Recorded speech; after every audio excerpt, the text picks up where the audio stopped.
It was just another cold night in the Firth of Clyde, October 1990, a sprawling ancient waterway vital to Scotland's fishing industry and steeped in maritime history.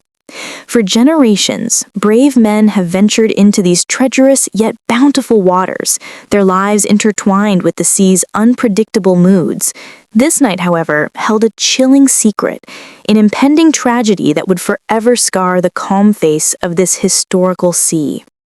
But beneath the surface, far from the familiar world of trawlers and their crews, something massive, silent, and incredibly powerful was moving, a leviathan of the deep, a sentinel of a hidden war, charting a course through the same waters, yet existing in an entirely different dimension of purpose and peril. It was a Royal Navy nuclear submarine, a vessel designed for stealth and absolute discretion, whose very presence was often unknown to those who sailed above. This is the story of the FV Antares, a 74-foot trawler, a workhorse of the Scottish fleet, crewed by 4 men from the close-knit fishing village of Carradale, Argyll. Men like James Johnston, the skipper, a seasoned veteran of the Clyde, his son, Jamie, learning the ropes, and crewmen Richard Allen and John Cragg.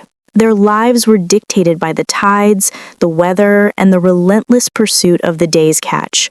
They were a microcosm of a community built on the sea, their livelihoods and their very identity bound to its rhythm.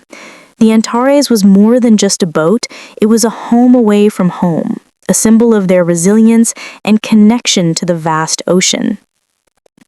Experienced men, familiar with every swell and current, every shift in the wind, every nuance of their challenging profession. They understood the dangers, the long hours, the physical demands, but they also knew the rewards, the camaraderie, the independence, the thrill of a good haul. Their routine was etched deep, a dance with the elements honed over decades. They worked with a quiet efficiency, their movements economical, their knowledge of the vessel and its gear instinctual. This night, like countless others, began with the familiar rituals of preparation, a testament to their enduring dedication. Unbeknownst to the crew of the Antares, that same night, HMS Trenchant, a state-of-the-art Royal Navy Trafalgar-class hunter-killer submarine, was operating nearby. Engaged in what was described as a simulated war patrol, the submarine was conducting a series of complex maneuvers and exercises. These waters, while vital for fishing, were also designated training grounds for the UK's powerful undersea fleet. It was a coexistence of disparate worlds, a delicate balance that relied on strict protocols and constant vigilance. But on this fateful night, that balance would be catastrophically disturbed.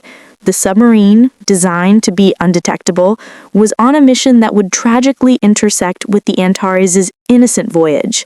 Around 3 a.m., deep in the pre-dawn hours, the Antares' fishing nets caught something heavy, impossibly heavy. This was no ordinary catch. The winch strained, groaning under immense, unforeseen pressure. The seasoned crew immediately knew something was terribly wrong. This wasn't a snag on the seabed.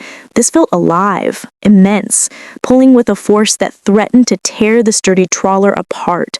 Panic began to ripple through the small crew as the vessel started to behave erratically, an unnatural force dragging it sideways, then backward.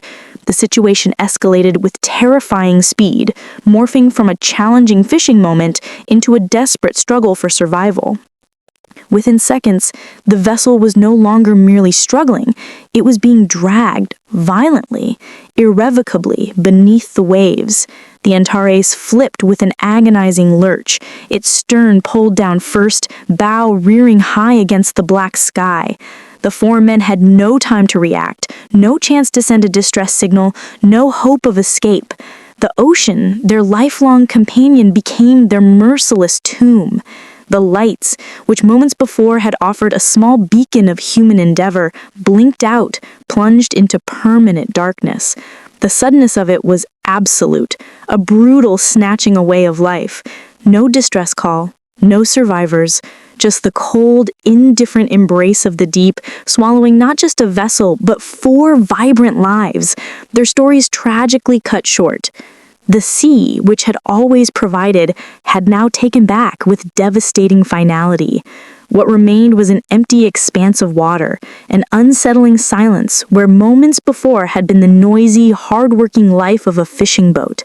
The ocean surface gave no clue to the horror that had unfolded beneath, only the endless churn of waves, erasing all immediate traces.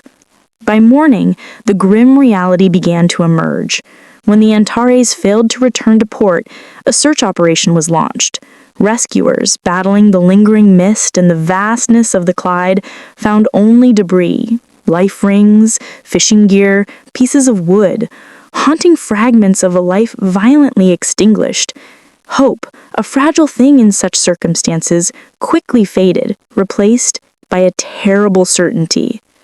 The discovery of these forlorn items painted a stark picture of a catastrophic event, one that defied easy explanation. The ocean had once again proven its formidable power, but this felt different, too swift, too absolute. Days later, the wreck was located. It lay upright on the seabed in 300 feet of water, a ghostly sentinel against the deep. Initial inspections by divers revealed the chilling truth. The Antares' heavy trawling nets were not simply snagged, they were violently torn apart, shredded with an almost impossible force, indicating an encounter of immense power. The damage was unlike anything typically seen from striking a seabed obstruction or another surface vessel. It hinted at a collision with something massive, something that moved with an unstoppable momentum. The questions began to multiply, each one more unsettling than the last. What could have done this, and why was there no trace of what caused such devastation? Soon, attention turned to a Royal Navy submarine, HMS Trenchant. It had been operating in the Firth of Clyde at the time of the Antares' sinking. This was not a secret. The Royal Navy routinely exercised in these waters. However, the exact movements of submarines were by their very nature classified. The families of the lost fishermen, and indeed the entire nation, began to demand answers. Was it possible that this silent hunter, designed to operate unseen, was involved in the tragedy? The mere suggestion sent shockwaves through the community, turning grief into a desperate yearning for truth. The stark contrast between the humble fishing boat and the sophisticated war machine fueled public suspicion. The Marine Accident Investigation Branch, an independent body, began its inquiry, facing immense pressure. Their task to uncover precisely what happened in the dark, churning waters of the Clyde. They gathered sonar data, examined naval logs, interviewed submarine crew members, and analyzed every scrap of information. This was a painstaking process, a forensic reconstruction of events from fragments of data in human memory. The investigation became a high-stakes puzzle, with human lives and national reputation hanging in the balance. The details began to paint a picture not of a simple accident, but of a catastrophic chain of errors. Slowly, painstakingly, the truth began to emerge. The submarine, HMS Trenchant, had indeed passed directly beneath the Antares. The inquiry revealed that the submarine, at periscope depth, made a series of maneuvers that brought it into direct contact with the fishing vessel's nets. This wasn't a head-on collision, but a devastating entanglement. The sheer size and speed of the submarine, moving silently beneath the surface, meant that the Antares' nets, designed to catch fish, instead snared a titan of steel. The immense drag created by the submarine, still underway, proved too much for the trawler. It was a cruel twist of fate, a confluence of two worlds that should never have met in such a violent manner. The diagram illustrated the almost unbelievable mechanics of the disaster, a stark visual representation of a nightmare come true. The official report cited a tragic confluence of watchkeeping errors and a critical misjudgment on board the HMS Trenchant that sealed the fate of the Antares and its crew. The submarine crew, though highly trained, had failed to properly analyze acoustic contacts and maintain an accurate picture of surface traffic. In a moment of intense training exercise, the focus had been inward on their mission, rather than outward on the shared waters.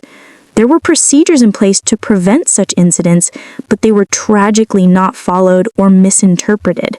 A visual lookout was hampered by the submarine's periscope depth, and the sonar systems, though advanced, were either misinterpreted or the contexts were not adequately tracked. It was a devastating lapse, a moment of human fallibility with catastrophic consequences. The report detailed a series of failures, from insufficient briefings to inadequate monitoring of the surface picture, painting a grim portrait of how a complex system designed for safety could tragically fail. Public outrage followed the release of the findings. The sheer scale of the Royal Navy's culpability, the loss of 4 innocent lives due to what was essentially preventable human error, ignited a national debate. Questions demanded answers not just from the Navy, but from the government itself. How could a state-of-the-art,